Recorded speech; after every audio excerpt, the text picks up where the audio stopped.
Que le nom du Seigneur soit loué. Veuillez vous asseoir. Nous sommes très heureux pour que cet après-midi, nous puissions encore nous être rassemblés autour de la parole de vérité, tout en sachant que maintenant ce n'est plus le temps d'un homme, ce n'est plus le temps de l'œuvre personnelle de l'homme, parce que les œuvres des hommes ont montré leurs imperfections. Pourquoi? Parce que l'homme lui-même est imparfait. Parce que l'homme lui-même est impur. Il n'y a que Dieu seul qui est parfait. Alors tout ce que le Seigneur fait est parfait. Et ce que l'homme ne doit que faire, c'est de croire ce que Dieu a dit et Dieu a fait. Ne perdez pas le temps de réfléchir sur ce que Dieu a fait parce que vous ne comprendrez rien. Parce que la parole vient de Dieu. La parole est divine. L'homme est de la terre. L'homme est imparfait. Comment un homme de la terre pourra comprendre les choses ou réfléchir sur les choses de Dieu? Non, ça ne sert à rien d'en réfléchir, mais il est question de croire ce que Dieu a fait. Alors il est dit ici que pour nous qui avons cru, nous sommes entrés dans le repos. Nous nous reposons de tous les œuvres personnelles. C'est qu'il n'y a rien que l'homme doit faire maintenant pour le Seigneur. Mais il n'y a que ce que Dieu fait dans les hommes. Pas ce que l'homme fait pour le Seigneur, non pas ce que l'homme fait, mais ce que Dieu fait dans les hommes et les femmes. C'est pourquoi Esaïe pouvait bien le dire. Permettez qu'on commence par là. Dans Esaïe au chapitre 26, regardez ce qui est écrit ici. Le verset 12. Éternel, tu nous donnes la paix, car tout ce que nous faisons, c'est toi qui l'accomplit pour nous. C'est qu'il n'y a rien que je peux faire pour le Seigneur. Il n'y a rien que tu peux faire pour le Seigneur. Mais tout c'est le Seigneur qui fait. Tout celui qui fait, il le fait en nous. Il le fait avec nous et il le fait par nous. Alors ce n'est pas à l'homme de se glorifier. Voilà ce que je fais. Pour le Seigneur, ça c'est un langage de Nabucodonosor. Après avoir construit le palais de Babylone, après il pouvait se regarder. Regardez tout ce que je fais sous mon pouvoir. Non,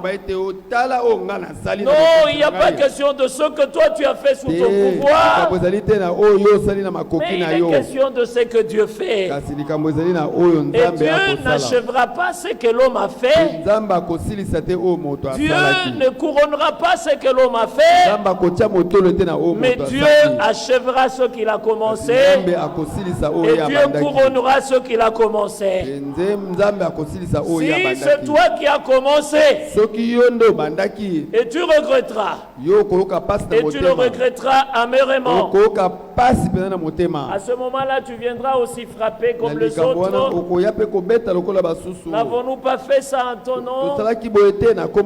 Non, il n'est pas question de ce que nous faisons au nom du Seigneur. Et il est question de ce que Dieu fait pour sa propre gloire, au travers des hommes et des femmes que lui a choisis. Bien-aimés frères, il est question de la foi. Frère, la foi, par moments, elle nous rend un peu drôle et bizarre. Parce que là où l'homme, avec toute sa connaissance, ne voit rien,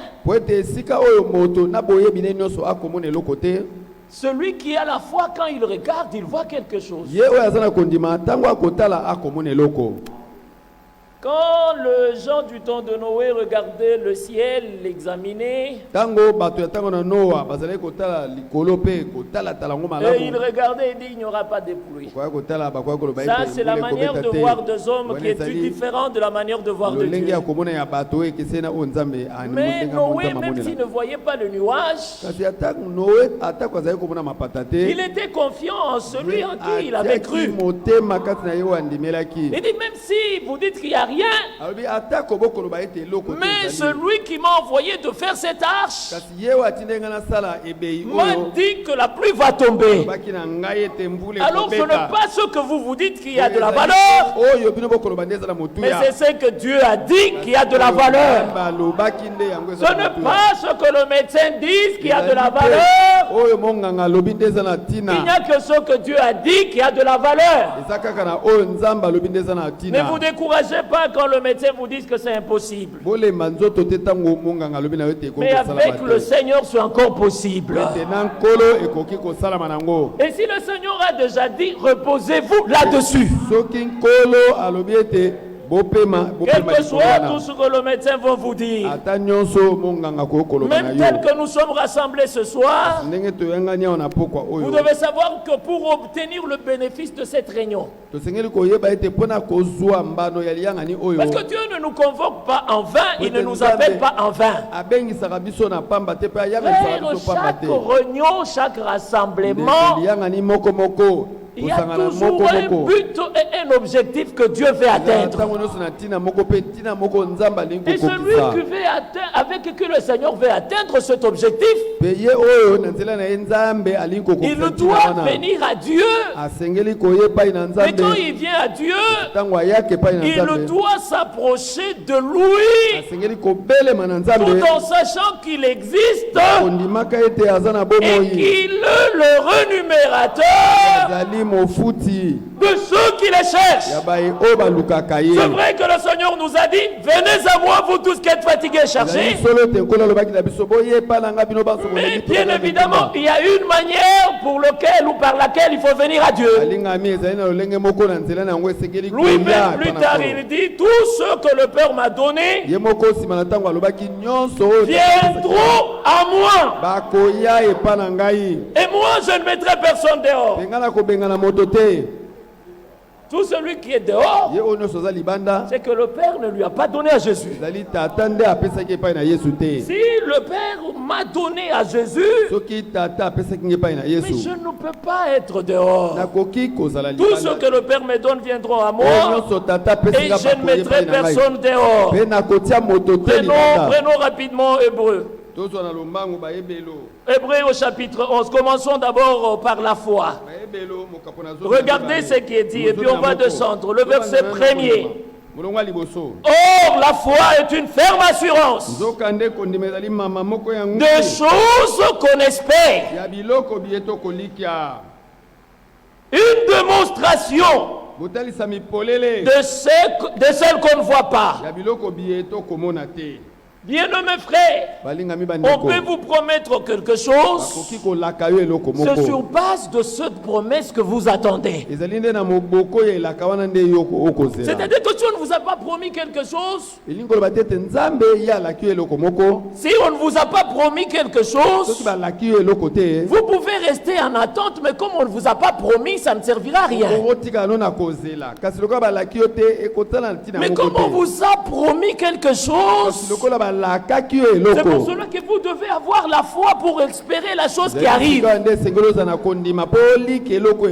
nous, pourquoi nous attendons? Pourquoi nous devons avoir la foi? Parce que le Seigneur nous a laissé une grande promesse. Je m'en vais vous préparer une place et je reviendrai vous prendre.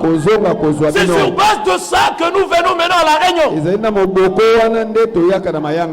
Nous venons pour ça parce qu'une promesse est en train de retentir. Que tous les signaux nous alertent déjà que le Seigneur est à la porte. Alors quand nous venons à la réunion, nous venons maintenant pour dire Seigneur, nous voici, nous attendons. Tout ce qui est de personnel à moi doit tomber. Tout ce qui ne vient pas de toi, ça doit me quitter. Bien-aimés frères, nous venons pour être lavés. Nous venons pour être purifiés. Être totalement immergés dans l'eau de la parole. Prenez avec moi 1 Jean. Regardez ici, c'est le premier contexte. Regardez ici, on a dit que la foi c'est une ferme assurance. Mais maintenant, regardez aussi ce que Jean écrit ici. Dans 1 Jean au chapitre 3. Et là, il est écrit ceci. Il dit, petits enfants. Non, c'est 1 Jean au chapitre 5, excusez-moi. Il dit ceci à partir du verset 4. Tout ce qui est né de Dieu triomphe du monde. Et la victoire qui triomphe du monde, c'est votre foi. D'un côté, c'est une ferme assurance. De l'autre côté, c'est une victoire qui triomphe sur tout le système mondain qui se trouve dans le monde. Et la victoire qui triomphe du monde, c'est votre foi. Ne vous arrêtez pas sur de pénitence. Vous vous efforcez pour faire quelque chose. Pensant que vous allez vaincre tout ce monde, tout le piège de l'ennemi, vous ne vaincrez pas. Si vous voulez vaincre le monde, les choses du monde, vous devez avoir la foi. Et pour avoir la foi, vous devez écouter la prédication de Jésus-Christ. Éphésiens au chapitre 2, là il est dit ceci, que la foi c'est un don de Dieu. Il est dit ceci dans Éphésiens au chapitre 2. Car c'est par la grâce que vous êtes sauvés par le moyen de la foi. Et cela ne vient pas de vous. Et c'est le don de Dieu. C'est le don de Dieu. C'est par là aussi que beaucoup n'ont pas compris. Et ils sont tombés dans la grâce avec effort et grâce sans effort. Regardez que c'est un don de Dieu. C'est un don de Dieu. Un don de Dieu, c'est quelque chose immérité. C'est quelque chose que vous ne vous êtes pas efforcé pour l'avoir. Un cadeau qu'on vient vous donner tout simplement. Et c'est pourquoi quand vous lisez dans d'autres, il est écrit, faites tous vos efforts pour ajouter à la foi. Ce n'est pas faites tous vos efforts pour avoir la foi. Non, on n'a pas d'efforts à faire pour avoir la foi. Mais la foi vient de ce qu'on entend. On va y arriver. D'un côté, c'est une ferme assurance. C'est une victoire qui triomphe du monde. Et là, c'est aussi un don de Dieu. Et quand vous allez dans Éphésiens au chapitre 6, et là on vous dit que la foi, c'est une arme de Dieu. Regardez dans Éphésiens au chapitre 6, le verset 16. Prenez par-dessus cela le bouclier de la foi avec lequel vous pourrez éteindre tout le trait enflammé du malin. Ce n'est pas que c'est vous que vous allez empêcher les flammes, non. La flamme du malin est là, mais c'est avec maintenant votre foi que vous allez maintenant éteindre. Ce n'est pas parce que nous croyons que le diable va aussi se reposer, non. C'est au moment où nous avons cru que nous avons quitté le camp du diable et nous nous sommes mis dans le camp opposé. Et là, maintenant, le diable commence à nous regarder. Il dit, celui-ci qui a choisi notre camp, il devient automatiquement mon ennemi. Il devient automatiquement mon ennemi. Mais maintenant, regardez cette foi que nous sommes en train de parler. Prenons Romains au chapitre 10 et voyons, elle vient de quoi. Là, je voudrais que nous soyons encore un peu trop attentifs. Nous allons faire un petit exercice très simple. Regardez ce qui est écrit au verset 14. Comment donc invoqueront-ils celui en qui ils n'ont pas cru? Comment croiront-ils en celui dont ils n'ont pas entendu parler? Comment entendront-ils parler s'il n'y a personne qui prêche? Comment y aura-t-il de prédicateurs s'ils ne sont pas envoyés? Commençons maintenant par envoyer et remontons jusqu'à l'invocation. C'est-à-dire que les envoyés de Dieu, ils apportent la prédication. Alors quand la prédication est apportée par des envoyés, il y a maintenant ceux qui entendent. Et maintenant ceux qui entendent ont la foi. Et comme ils ont maintenant la foi, ils peuvent maintenant invoquer. Et là, nous sommes concernés. Ce n'est pas la foi vient de tout le monde se lève, il commence à prêcher, non. Maintenant regardez là, il y a aussi un problème. Ne peut être appelé envoyé par Dieu que celui qui a été appelé audiblement par le Seigneur. Et ça c'est une question posée à Frère Franck, je crois c'est à Colosie. Et lui-même il répond, il dit, ce ne peut s'appeler envoyé de Dieu que celui qui a entendu son appel et son ministère par la voix audible.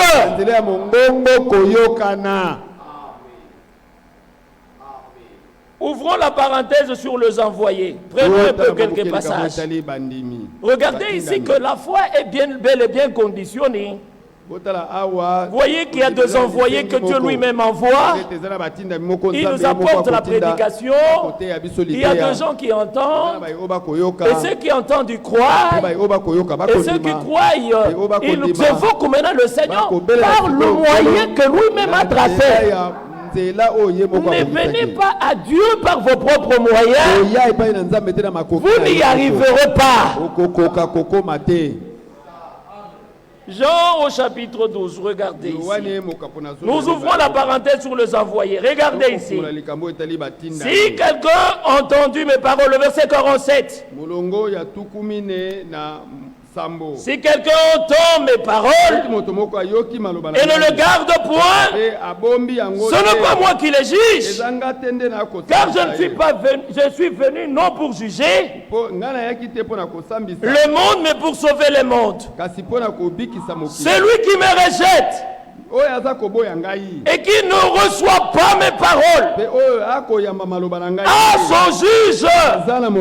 Et la parole que j'ai annoncée, c'est celle qui le jugera au dernier jour. Regardez le verset 49.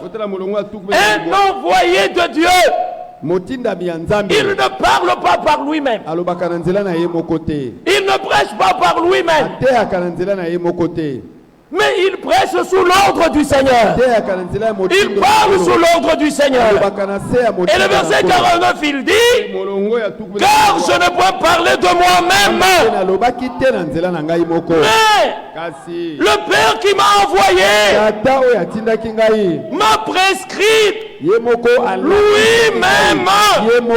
ce que je dois dire et annoncer. Ici, le Seigneur parle en tant qu'envoyé du Père. Il dit, ce n'est pas moi. Ce n'est pas moi. Mais celui qui m'a envoyé, il m'a prescrit de choses à vous annoncer et de choses à prêcher. Et je sais que son commandement est la vie éternelle. Ça, s'il parle en qualité de l'envoyé. Et vous connaissez ailleurs ce qui est arrivé aussi avec lui quand le disciple a manqué. On manquait de pain, vous savez. Il n'avait que, je crois, 2 pains. Il n'avait que 2 pains et 5 poissons. Regardez que cette nourriture était très insuffisante. Que les disciples ne pouvaient pas nourrir toute cette foule-là. Alors ils ont pris, le Seigneur a dit, donnez-le-moi. Il rend grâce. Et quand il rend grâce, les pains se sont multipliés. Il a donné, regardez frère. Seul prend la nourriture.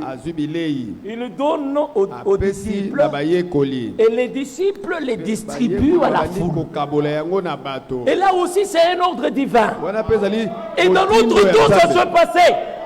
Et dans notre temps, ça s'est passé, Matthieu 24, 45. La nourriture a été donnée à un seul. Il a donné aux autres serviteurs. Et les autres serviteurs les distribuent aux autres. Et ça, c'est le Seigneur qui fait. Maintenant, regardez dans Jean chapitre 12. Les services que nous rendons, ça doit être agréable à Dieu. Sinon, ça sera au contraire. Laissez-moi trouver ce passage. Il dit ceci. Si quelqu'un veut me servir, qu'il me suive. C'est dans Jean, je crois.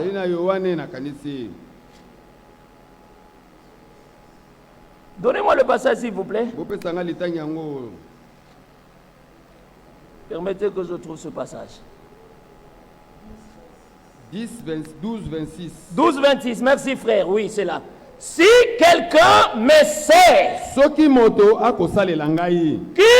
suive, là où je suis, là aussi sera mon serviteur.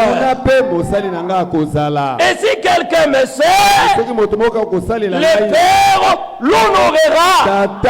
Regardez l'appellation mon serviteur. Généralement, cela est attaché à quelqu'un qui a un mandat. C'est pourquoi le Seigneur pouvait appeler Moïse mon serviteur. Pourquoi? Parce que Moïse avait une responsabilité. Et quand Moïse parle, le Seigneur lui-même vient voir Josué. Il dit Josué, Moïse, mon serviteur. Mon serviteur est parti.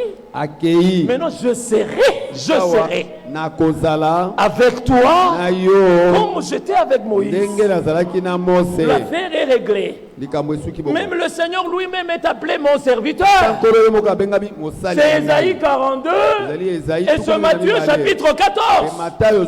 Et maintenant le Seigneur, quand il traite maintenant avec Ewald de Franck dans notre temps, il l'appelait toujours mon serviteur. Et la particularité dans notre temps, c'est que le Seigneur nous a fait grâce de nous envoyer au temps de la fin un homme mandaté, un deuxième homme mandaté. Ils n'ont pas travaillé au même moment. Le premier a jeté le pont pour le deuxième. Il pouvait dire dans l'esprit de vérité ce que je suis en train d'aménager, une plateforme veut dire dans les prédications, l'esprit de vérité, que je suis en train d'aménager une plateforme pour que quelqu'un se mette là-dessus. Alors si c'est le cas, moi je vais partir. Et vous savez encore d'autres passages, dans d'autres écritures, d'autres brochures plutôt. Dans le 7 sceaux, il fait la même chose. Et là, c'était une prière. Il dit, permet que cette père tombe dans le main de quelqu'un fidèle. Il était question de l'épée de la parole. Et nous avons vu quelqu'un qui a utilisé l'épée sans compromis. Quand il fallait couper, il a coupé. Quand il fallait bander, il a bandé. Et ce n'était pas Louis, mais c'est le Seigneur qui travaillait avec lui. Et ce n'est pas Franck la gloire, mais la gloire revient au Seigneur. Nous remercions le Seigneur pour William Mario Branham. Nous remercions le Seigneur pour Ewald de France. Et nous remercions le Seigneur pour tous les autres serviteurs qui travaillent en connexion à cela qui est le problème aujourd'hui. Qui n'ont pas dit maintenant qu'il est parti, bon ça va, nous aussi on prend nos chemins. Non, il n'y a pas question de ça, frère. Mais l'Esprit du Seigneur, si nous l'avons, si nous avons réellement le Saint-Esprit, c'est ça le problème. Ça va nous permettre à discerner le signe même de temps. Ça va nous permettre de discerner les esprits. Mais comment est-ce qu'on peut manquer un discernement? Oh, Paul avait raison. Il pouvait dire que quelqu'un, sous apparence d'humilité, ne vous ravisse à son propre gré. Ne vous ravisse à son propre gré. Le prix de votre course ne permettez pas. Non, nous devons être jaloux et courons avec persévérance pour conserver jusqu'à la fin. Pas arrêter à un moment donné, non. Mais nous conservons jusqu'à la fin la victoire que le Seigneur nous a donnée par la foi. Et personne ne peut le prendre. Et vous savez, lui aussi, en tant que serviteur, il a donné aussi des instructions. Nous l'avions vu, je crois, jeudi passé. Rester dans la ville. C'était les dernières instructions. Les dernières instructions données par le serviteur. Permettez qu'on dise le serviteur Jésus. Il a fait et il a donné ces dernières instructions et puis il est parti. Pas ceux qui avaient seulement écouté les dernières instructions, mais ceux qui ont écouté et obéi. Parce que les premières instructions, les dernières instructions étaient entendues par plusieurs. Plus de 500 frères. Mais il n'y avait que 120 qui ont pris part à la pluie de la première saison. Si la pluie de la première saison, il y a eu des instructions qui ont précédé la pluie. Il y a aussi des instructions qui doivent précéder la pluie de l'arrière-saison.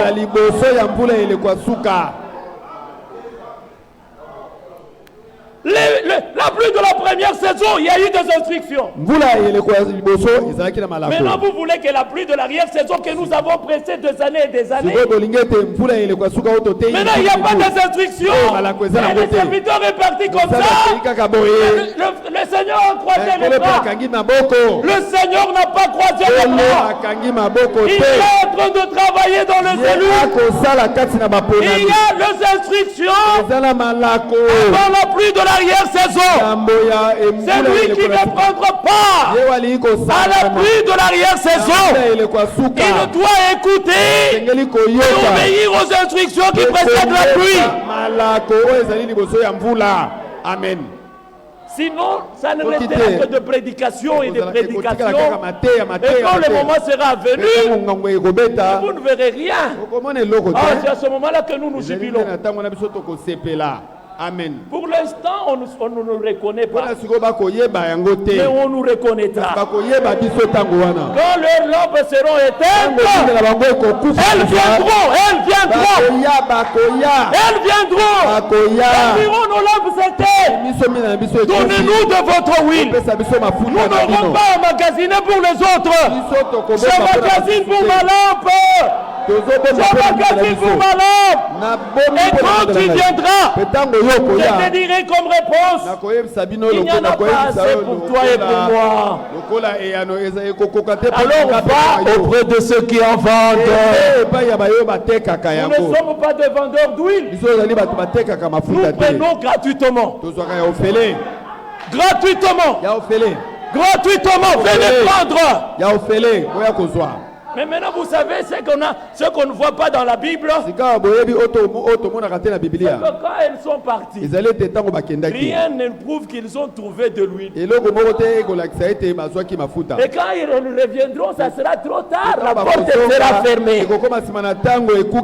Merci au Seigneur parce qu'il nous maintient dans sa voie. La foi vient de ce qu'on entend. De ce qu'on entend de la prédication de Christ. Pas de la prédication des hommes. Non, de la prédication de Christ. La prédication de l'homme donnera la foi de l'homme. Et la prédication de Christ, elle donnera la foi biblique. Et la foi biblique ne ramène pas tout au futur. Ne ramène pas tout au futur. Mais la foi biblique voit que tout est accompli.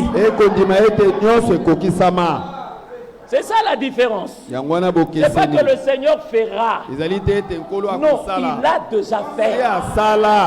Et quand Paul écrit sur les Hébreux, il était clair. Il pouvait le dire avec assurance. Il dit par une seule offrande, il a atteint le but. Le but est déjà atteint. Ce n'est pas que non, il atteindra. Il peut ou ne pas atteindre. Non, il a déjà atteint. Et ceux avec qui le Seigneur a atteint le but, maintenant qu'est-ce qu'ils font? Ils se laissent sanctifier. Le but est déjà atteint. Mais maintenant ils se laissent sanctifier. Sanctifier par la parole de vérité. Frère, nous remercions le Seigneur pour ça. Merci pour William Marion Branham. Merci pour Ewald de Franck. Je peux même aller très loin. Seigneur, merci pour le retour à la maison. Ewald de Franck. Pourquoi? Parce que maintenant tu as pris tout à main. Je suis conduit par lui.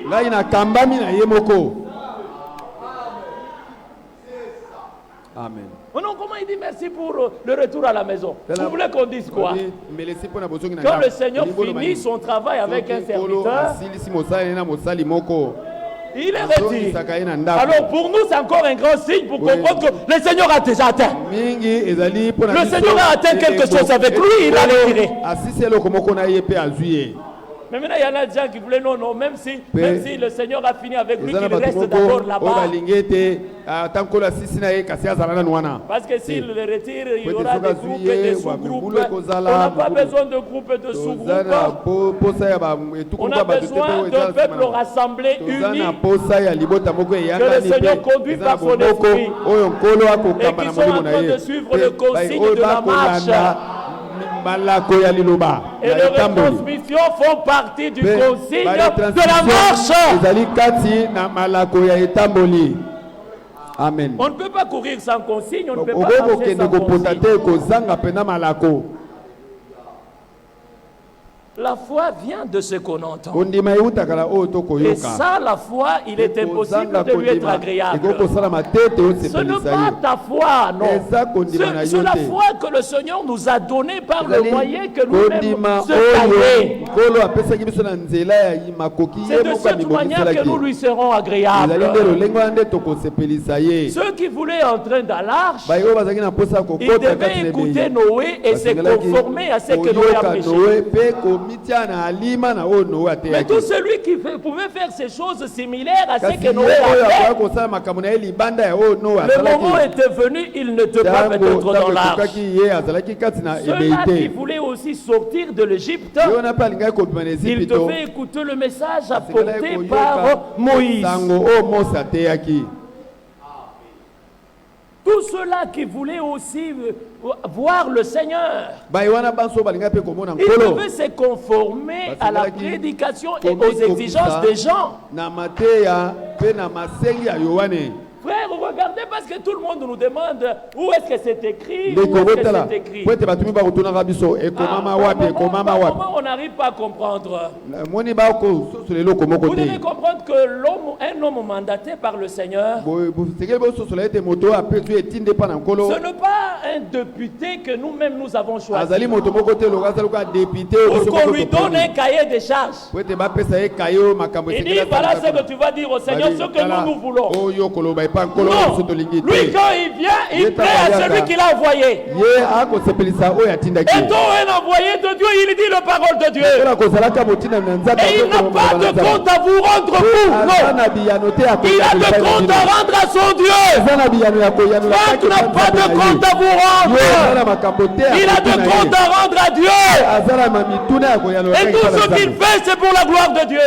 Non, frère, mais montrez-nous où est-ce que le retransmission, c'est écrit dans la Bible et tout ça. Ah bon, comme ce sont des questions bibliques, les réponses doivent être bibliques. Bon. Prends l'Ancien Testament. Montre-moi là où il est dit que nos gens devaient baptiser.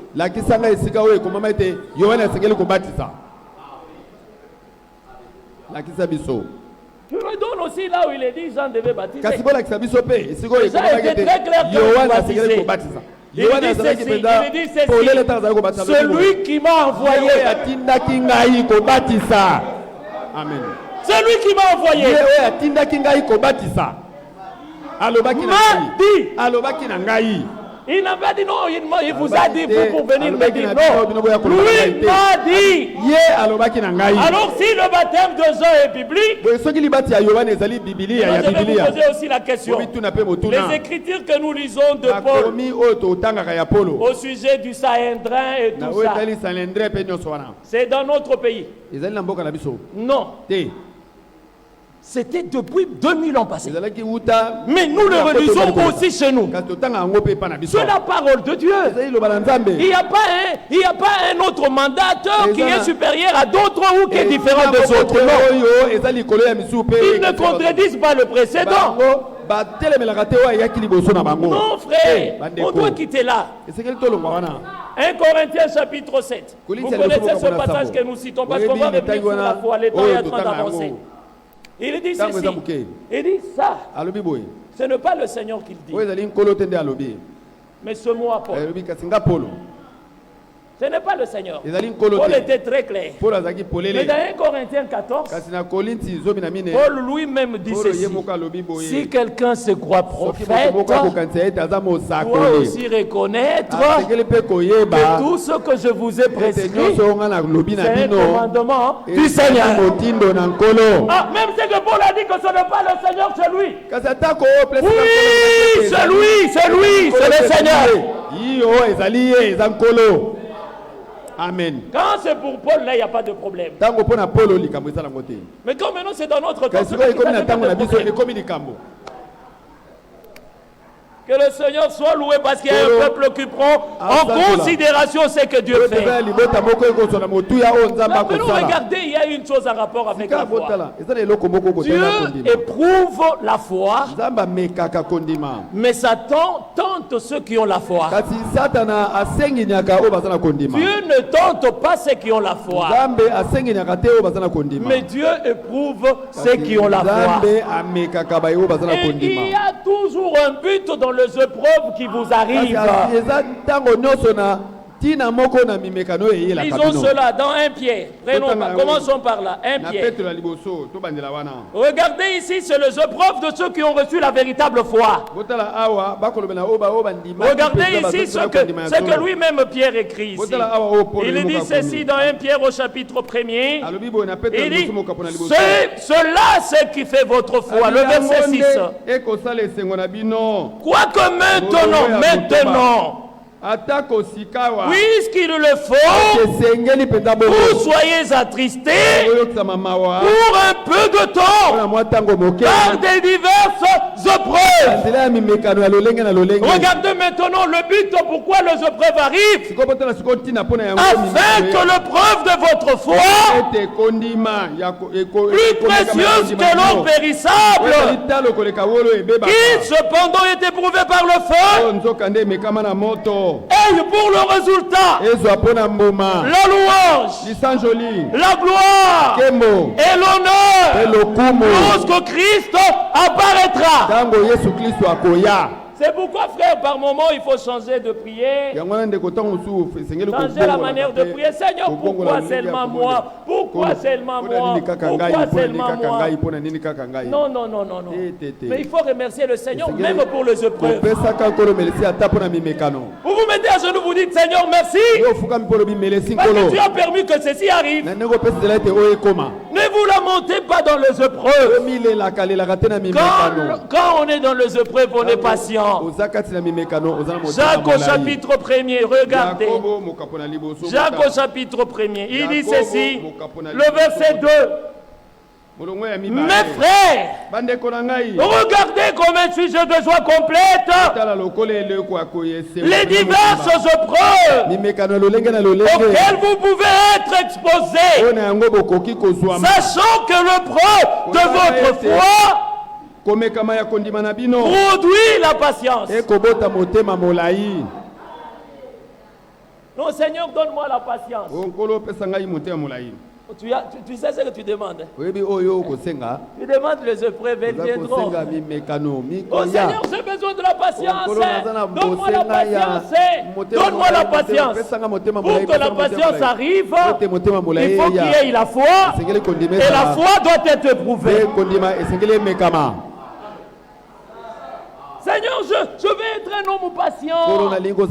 Mais c'est pour cela quand je lis la Bible que je vois Moïse, l'homme le plus patient. Je me dis, mais ça c'est un homme avec un gros cœur. Les épreuves de votre foi produisent la patience. Mais il faut que la patience accomplisse parfaitement son œuvre, afin que vous soyez parfaits et accomplis sans faillir en rien. La patience doit accomplir doit accomplir parfaitement son travail. Ce n'est pas non, tu sais, si tu fais ça, tu atteins déjà le paroxysme de ma patience. Non, on est toujours patient.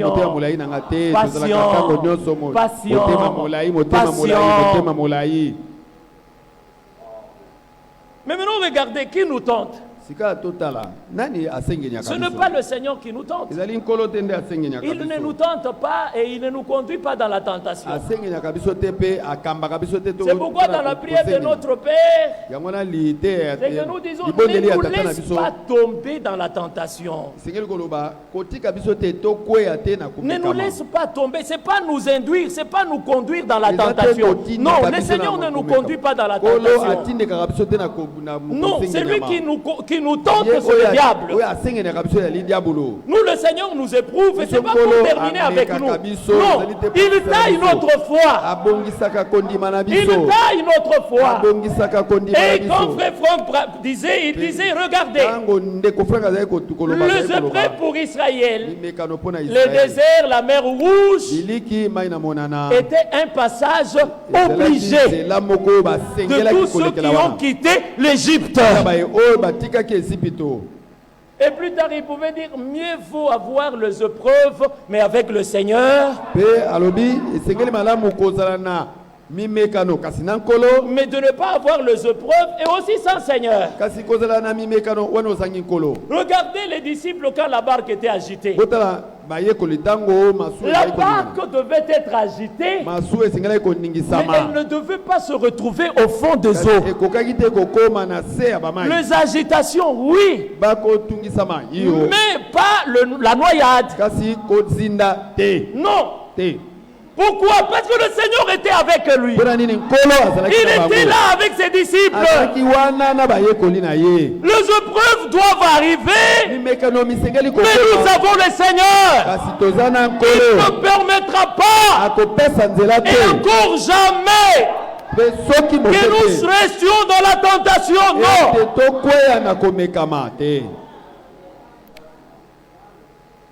Le verset 13 de Jacques, chapitre 1er. Que personne, lorsqu'il est tenté, ne dise: c'est Dieu qui me tente. Dieu ne peut être tenté par le mal. Non, il ne peut pas faire ça. Et il ne tente lui-même personne. Mais chacun est tenté quand il est attiré et amorcé par sa propre convoitise. Oui, lui-même il convoite, Vous savez bien, mes frères, on ne tombe que là où on est penché. Hein. Vous savez, quand un arbre est penché de ce côté, s'il veut tomber, il tombera que du côté dans lequel il est penché.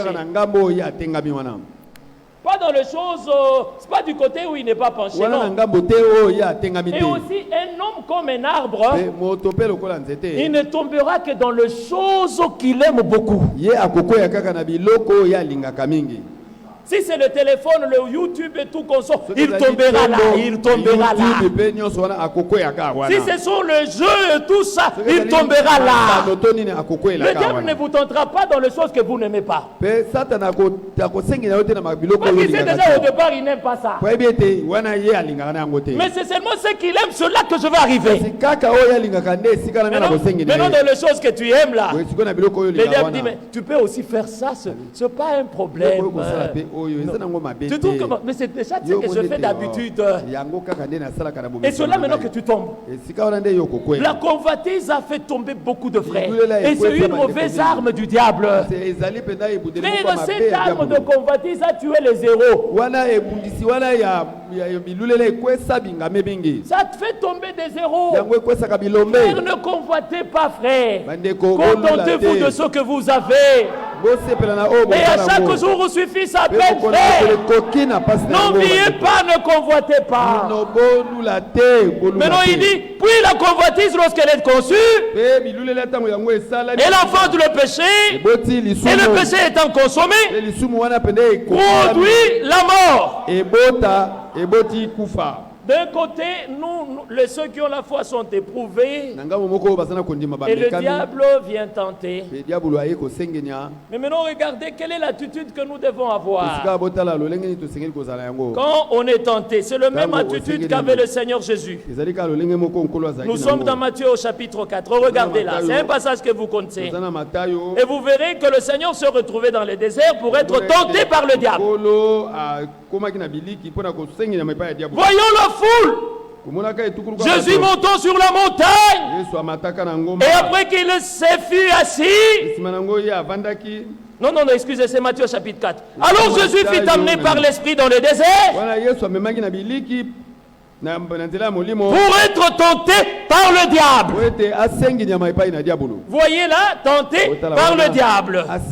Quelle est maintenant l'attitude que nous devons avoir? C'est la persévérance. On doit être constant dans ce qu'on a. On doit être constant sur la parole de Dieu. Quand le diable vient, il est écrit. Le Seigneur dit, il est aussi écrit. Quand le diable dit il est écrit, le Seigneur dit aussi il est aussi écrit. Il dit, il est écrit, il est aussi écrit. Regardez la persévérance, ce qu'elle fait. La persévérance sur la constance. C'est-à-dire, on n'est pas un pied dedans, un pied dehors. Non, on est le deux pieds sur le sol de la promesse. On a nos deux pieds sur la parole. Et quand on a le deux pieds sur la parole, ce n'est pas vous qui abandonnez, mais c'est le diable qui abandonne. Il dit, bon, tout ce que j'ai fait, il n'est pas quand même tombé, bon. Je m'en fais loin. C'est pourquoi Pierre pouvait dire résister. C'est Jacques qui l'a dit. Résistez-les avec une foi ferme. Avec une foi ferme. Il ira loin de vous.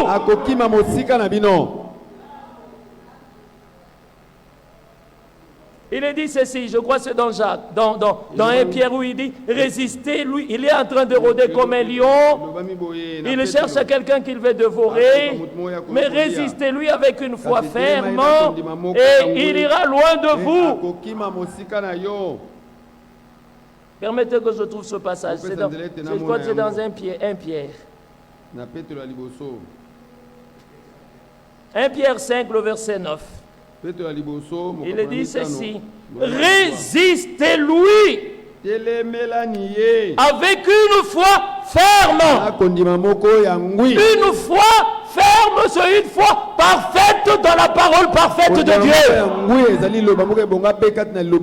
Une foi ferme, sachant que les mêmes souffrances sont déposées à vos frères dans le monde entier. Parce que toi tu penses que tu es le seul à être éprouvé. Non, mais tous les frères dans le monde entier, ils sont soumis aux mêmes souffrances. Même si toi tu peux retomber, même si toi tu peux céder, il y a toujours un faible reste qui n'ingénieront pas devant Baal. Il y a toujours un faible reste que le Seigneur se garde lui-même. Lui-même le garde. C'est avec lui qu'il va manifester sa gloire. Résistez-lui avec une foi ferme et il ira loin de vous. Mais maintenant regardez, une foi sans œuvre, à quoi elle va servir? Regardez ici, c'est Jacques qui le dit ici. Il dit ceci au verset 14. Mes frères, que sert-il à quelqu'un de dire qu'il a la foi s'il n'a pas les œuvres? Cette foi peut-elle le sauver? Si un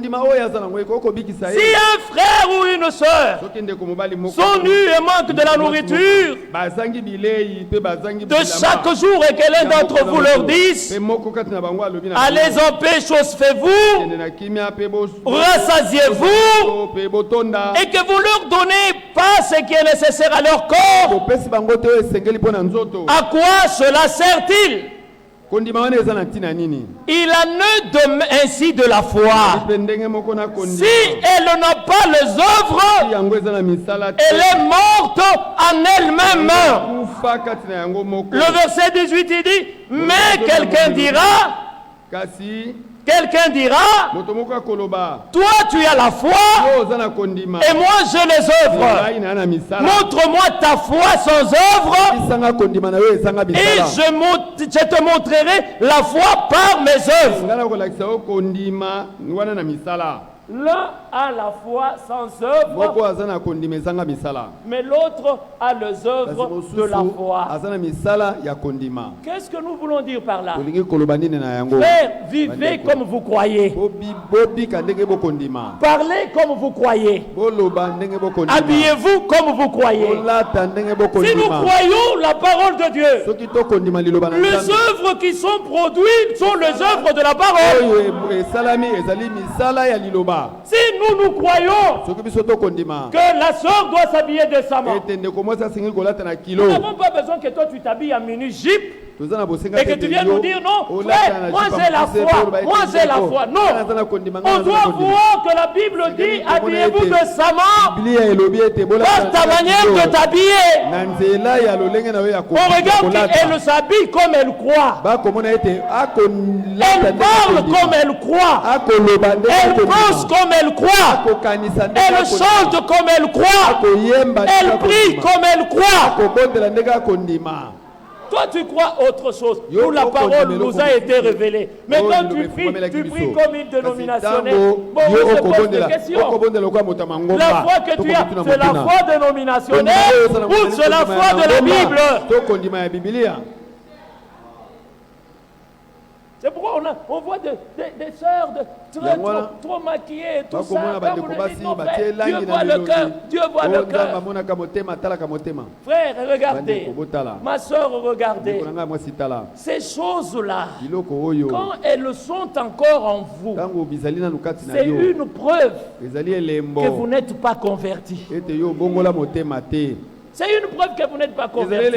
Excusez-moi même si ça fait mal, mais c'est une preuve que vous n'êtes pas converti. Et nous sommes dans une préparation personnelle et finale. C'est-à-dire que sur la dernière préparation, ce sont les dernières touches. Ce sont les dernières touches. Frère, je vous exhorte au nom du Seigneur. Ne manquez pas au rassemblement. Ce sont les dernières préparations. Venez en profiter.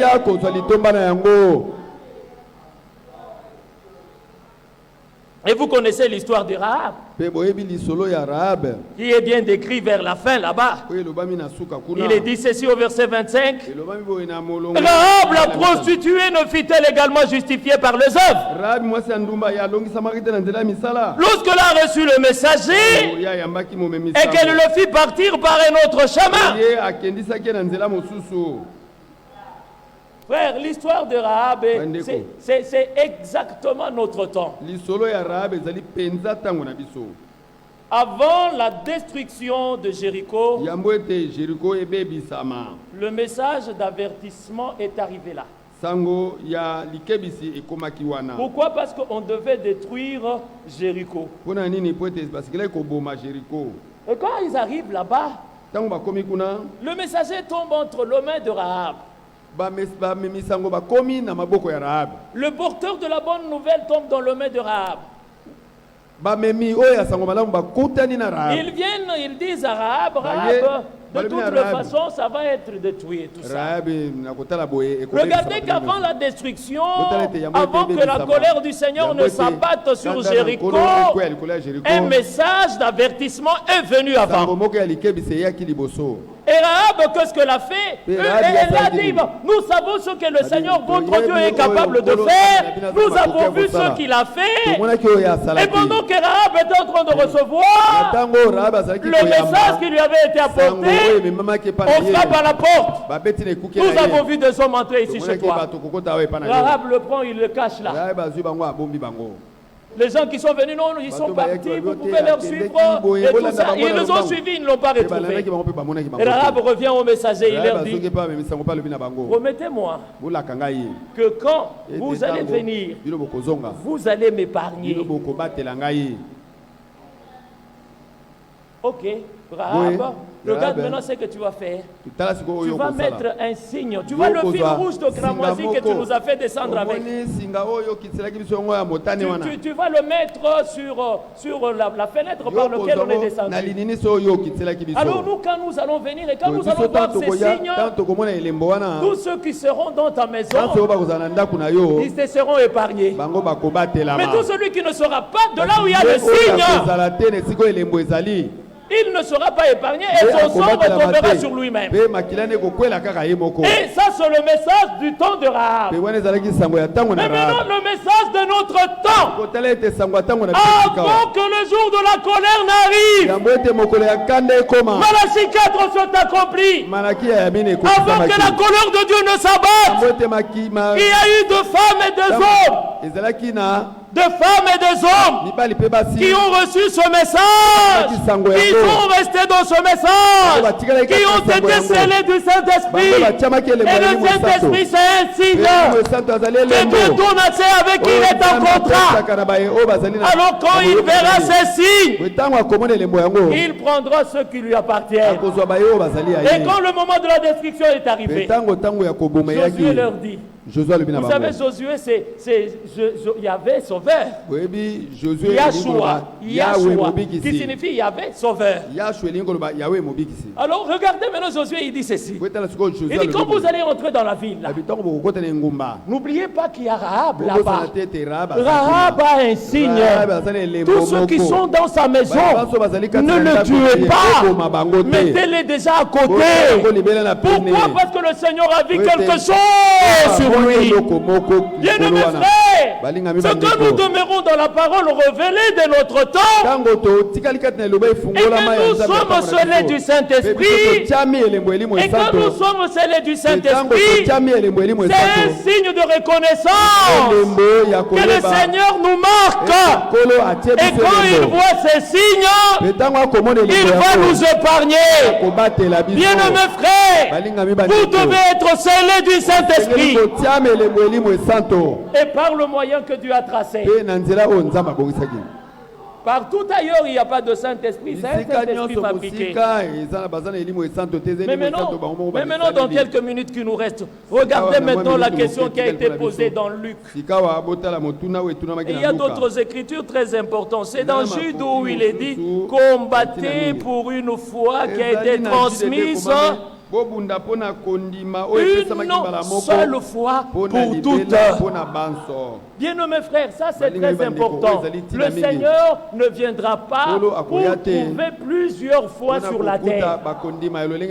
Non, mais il viendra trouver la foi. La foi qui vient de la manière que lui-même a tracée pour la foi. C'est pourquoi Jude dit combattez pour la foi. Lisons un peu ça. Permettez. Le verset 3. Bien-aimés, alors que j'ai désiré vivement vous écrire au sujet de notre salut en commun, je me suis senti obligé de vous envoyer cette lettre pour vous exhorter à combattre pour la foi qui a été transmise au sein, une fois pour toutes, qui a été transmise.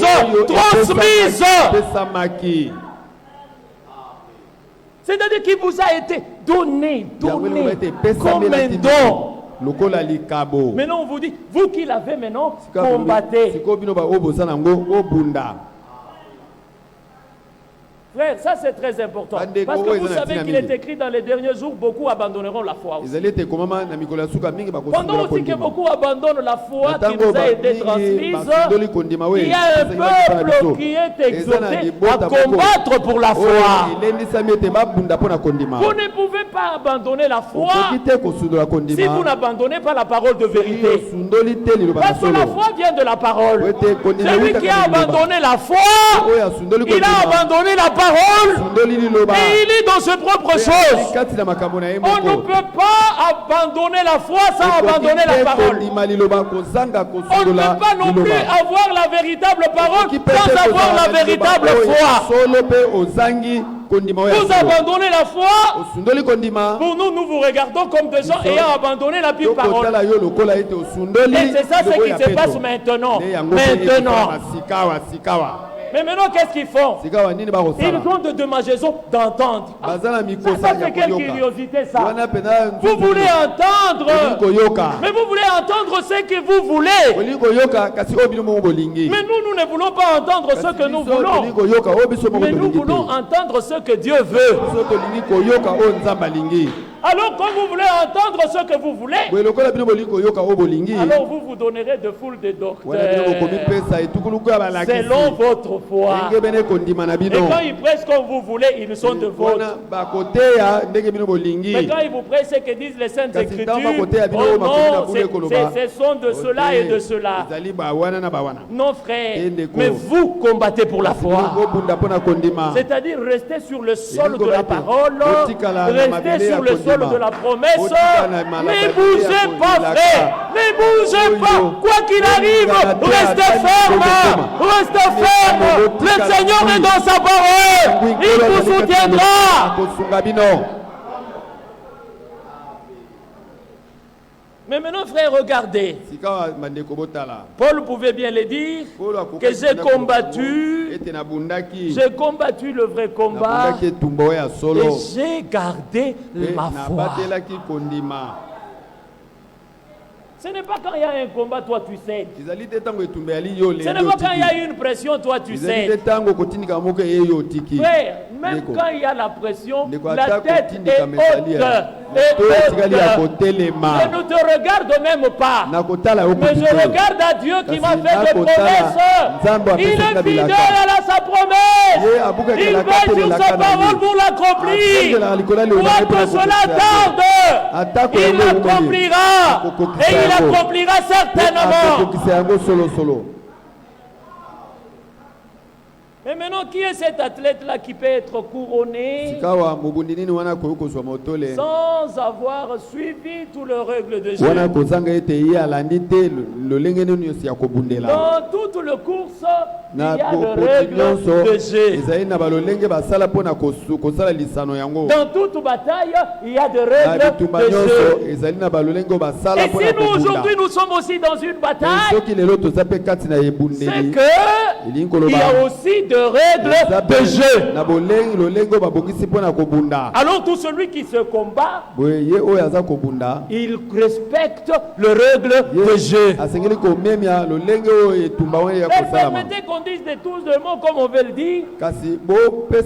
Au moment où nous sommes arrivés, il y a aussi des règles de jeu, ce sont les retransmissions. Ce sont les règles de jeu.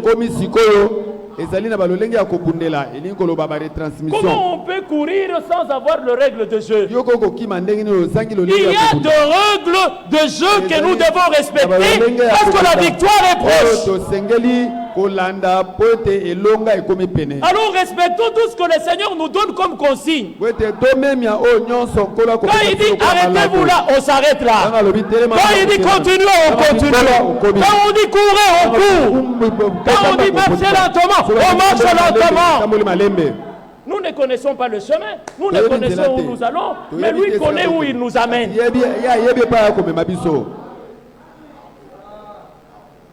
Combattez, frère. Qu'aucune promesse ne vous soit ravie par l'ennemi. Toutes les promesses qui sont dans la Bible, elles sont pour vous. Mais maintenant, la question que nous lisons ici, c'est dans Luc 18. Il dit ceci, dans Luc 18, je crois le verset 8. Luc 18, le verset 8. Il dit ceci, je vous l'ai dit, il leur fera promptement justice. Mais quand le Fils de l'homme viendra, trouvera-t-il la foi sur la terre? Ça, c'est la question. Le Seigneur ne viendra pas trouver les églises. Le Seigneur ne viendra pas trouver de la religion. Mais le Seigneur viendra trouver pas non plus le foi. Non, mandimi, donc beaucoup de foi au pluriel. Non, mais le Seigneur doit trouver la foi. Que ce soit ici à Kinshasa, la foi. Que ce soit en Europe, la foi. Que ce soit aux États-Unis, la foi. Et tous nous devons croire la même parole, prêchée par le même homme que Dieu nous a envoyé. Ainsi nous aurons la même foi. Mais maintenant regardez 2 Corinthiens chapitre 13, nous terminons par là. 2 Corinthiens au chapitre 13. Regardez ce qui est écrit là. Dans 2 Corinthiens au chapitre 13, là il dit ceci, examinez-vous vous-même. Regardez le verset 5. Examinez-vous vous-même pour savoir si vous êtes dans la foi. Éprouvez-vous vous-même. Examine-toi toi-même. Parce que le Seigneur doit venir trouver la foi sur la terre. Alors, examine-toi toi-même pour savoir si tu es dans la foi. Ne reconnaissez-vous pas que Jésus-Christ est en vous? À moins peut-être que vous ne soyez pas désapprouvés. Si maintenant cette question te posée ce soir, est-ce que tu y es dans la foi? Ce n'est pas ta foi. Non, la foi qui est un don de Dieu. Une foi qui est éprouvée, taillée et qui a un résultat final. La gloire et l'honneur quand le Seigneur apparaîtra. C'est de ça qu'il est question aujourd'hui. Et Dieu a permis. Parce que quand il y a plusieurs manières de croire. Et comme conséquence, il y a risque d'avoir plusieurs foi selon le communauté. Parce que déjà, ça se passe. Ça se passe. On dit, ils ne croient pas comme nous. Nous ne croyons pas comme eux. Non, mais ce n'est pas ça, c'est que le Seigneur a besoin aujourd'hui. Le Seigneur a besoin de retrouver la foi sur la terre. La foi sur la terre. Et c'est comme ça qu'aujourd'hui, comme le Seigneur veut retrouver la foi sur la terre, tous ceux qui font partie des élus écoutent 3 fois par semaine. C'est que Dieu est en train de faire aujourd'hui. C'est pour que nous marchons d'un même pas et que nous ayons la même foi. Imaginez-vous bien, mes frères, combien de temps il y a eu ici, nous nous sommes combattus les uns les autres. L'autre veut être grand, l'autre veut être grand, l'autre veut être grand. Oh, mais ils nous ont oublié une chose, que le plus petit dans le royaume, c'est de ça qu'il est question. C'est celui-là qui est plus grand. Mais nous nous combattons pour être de grands, de géants, de ceci et de cela. Ce n'est pas ça. Ce n'est pas ça. Mais humilions-nous sous la puissante main de Dieu. Soyons humbles aux décisions de Dieu. Qui suis-je? Qui sommes-nous pour nous opposer au Seigneur? Quel degré d'incrédulité? Bien-aimés frères, vous savez, les incrédules le plus dangereux, ce ne sont pas ceux qui n'ont pas entendu parler de Jésus, mais ce sont ceux-là qui ont entendu parler de Jésus, mais ils ont refusé de croire ce que Dieu a dit. Ils vous disent non, pas ça, mais il est assis. Ça, c'est un incrédule dangereux. Et un incrédule pareil, c'est un manque du respect au Seigneur. Et Dieu n'achèvera pas avec des incrédules. Dieu achèvera avec des obéissants. Et ce que nous pouvons demander au Seigneur, c'est l'obéissance. Il n'y a que 2 paires de chaussures. La foi et l'obéissance. L'incrédulité et la désobéissance. Vous ne pouvez pas porter 2 paires différentes. Non. Avoir la foi et puis après désobéissance. Non. Vous ne pouvez pas aussi être incrédule mais obéissant. Non. Là vous avez porté le pied gauche au pied droit. Tout le monde va se moquer de vous. Mais quand nous portons la foi, on regarde aussi à côté obéissant. Frère, même là où ça vous fait mal, obéissez. Parce que le salut se trouve dans ça. Et dans 1 Corinthiens chapitre 10, il est écrit, il n'y a aucune tentation qui vous soit survenue qui ne soit pas humaine. Non, toutes les tentations sont proportionnelles à votre force. Et Dieu se serve de la tentation pour se trouver un chemin et vous faire sortir. Vous savez pourquoi?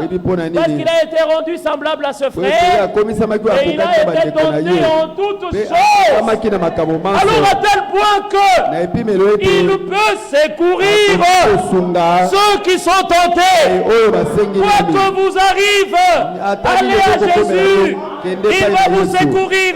C'est votre secours qui ne manque pas dans le cas de détresse.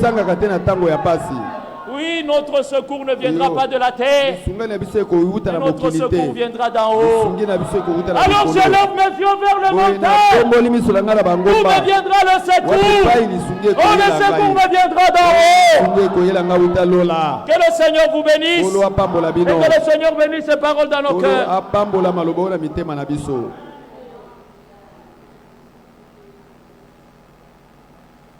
Que Dieu bénisse tous.